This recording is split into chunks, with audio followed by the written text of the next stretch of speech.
שלא אסע, שתי עיניי אראה אותך, תמיד איתך הולך, תמיד איתך הולך. רק תמונה קטנה שלך מזכירה לי שמתישהו שוב שנינו ניפגש.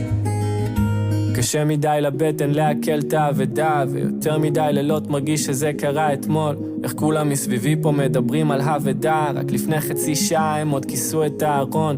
רציתי שתדע, זה לא פייר איך שהלכת לנו ככה, ועכשיו פשוט צריך לחזור לחיות. פתאום אתה נמצא פה רק בתוך הסיפורים. מה יקרה שיגמרו לי ממך כל הזיכרונות? ומה יקרה שיגמרו לי הדמעות? ומה יקרה כשאני שוב אתחיל חייך? איך אני אשמח שוב, איך אני אשמח שוב, כשוואלה רק אתה מי שמכיר אותי באמת. כל שיחה עם ההורים שלך אני מת, אתה בטח איפה שהוא שמה